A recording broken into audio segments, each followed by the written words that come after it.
In the darkest corner of Middle-earth, where the very air burns with malice and the ground cracks under the weight of ancient evil, lies a realm so vast that armies of 10,000 could march for days and still not glimpse its borders. Mordor, the Black Land, the shadow in the east. When Tolkien crafted this nightmare realm, he created something far more immense than most realize.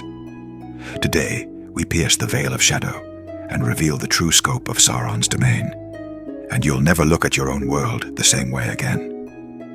Mordor isn't just some distant fantasy. It's larger than entire nations that exist today, larger than kingdoms that have shaped our very history. Let's journey into the mathematics of darkness itself. Establishing the scale. Before we venture into the shadow, we need to arm ourselves with knowledge.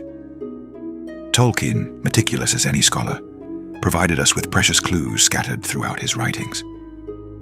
Through careful analysis of Tolkien's maps and measurements, cartographers have determined that Mordor spans approximately 140,000 square miles, or 360,000 square kilometers.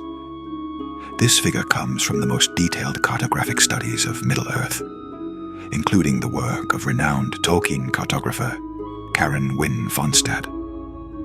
140,000 square miles. Let that number burn in your mind, like the fires of Mount Doom, for it is the key that unlocks the true horror of Sauron's reach. But raw numbers can't convey the vastness. To truly understand the shadow in the east, we must compare it to our own world. The Shire comparison. Let's start with something familiar to every Tolkien reader. The Shire, that green and pleasant land of the hobbits, covers 18,000 square miles, or 47,000 square kilometers, according to Tolkien himself. Mordor could contain nearly 8 shires within its ashen embrace, 8 peaceful lands of rolling hills and flowering meadows, all consumed by shadow. Every cozy hobbit hole, every inn, every green field where Sam Gamgee once worked. You could fit all of that 8 times over in the Black Land, and still have room to spare. This isn't merely a fortress. This isn't simply a stronghold. This is a continent of evil that dwarfs the homeland of our beloved hobbits. Real-world nations. Mordor, at 140,000 square miles, or 360,000 square kilometers, would completely engulf the entire nation of Poland. A European nation of 38 million souls, with cities like Warsaw and Krakow, forests and plains and mountains. All of it would fit within Sauron's domain. It's larger than the entire United Kingdom. England, Scotland, Wales, and Northern Ireland combined, 93,000 square miles, or 241,000 square kilometers, would disappear entirely into the Black Land, with room for Belgium as well. It nearly matches Germany, 138,000 square miles, or 357,000 square kilometers. That industrial powerhouse of Europe, with cities like Berlin, Munich, and Hamburg, could almost entirely be consumed by the shadow of Barad-dûr. Another chilling perspective. Mordor is larger than Japan. All 4 main islands combined total only 146,000 square miles, or 378,000 square kilometers. The entire nation that houses 125 million people could fit within Sauron's realm. Every soul in these nations, every child, every elder, every dreamer and builder, could fall under the dominion of the Red Eye. This is the scope of Sauron's ambition, made real. American state comparisons. For those across the Atlantic, let me paint this shadow in familiar terms. Mordor would completely engulf the state of New York, not just the city, but the entire Empire State, from Niagara Falls to Long Island. All 54,000 square miles, or 140,000 square kilometers of it, plus Pennsylvania's 46,000 square miles, or 119,000 square kilometers, and you'd still have room left over.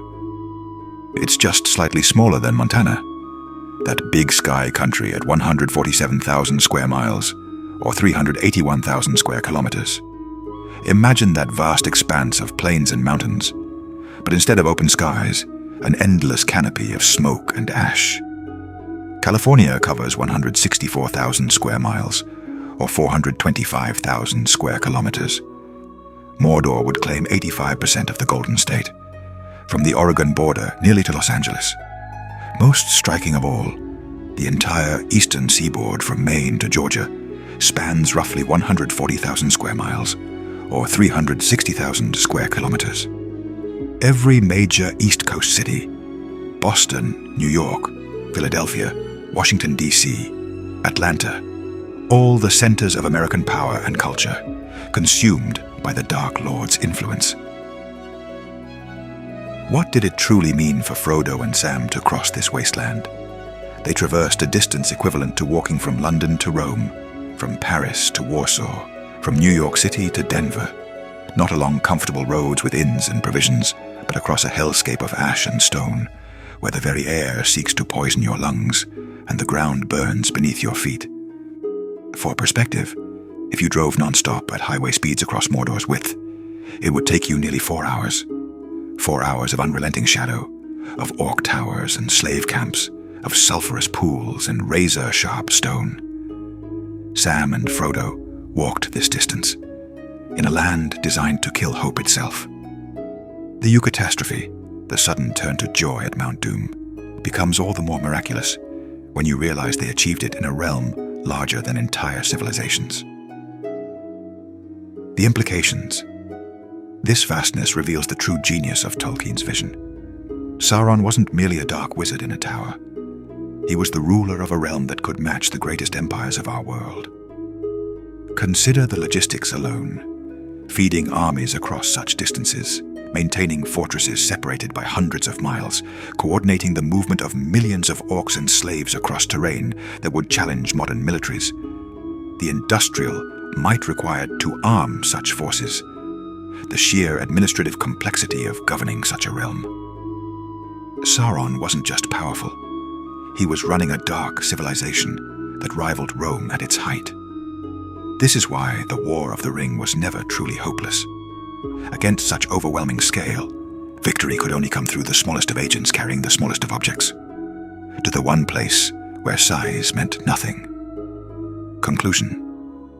The next time you read of hobbits venturing into the Black Land, remember this. They entered a realm larger than modern nations, vaster than great kingdoms, more extensive than the territories that house tens of millions in our own world.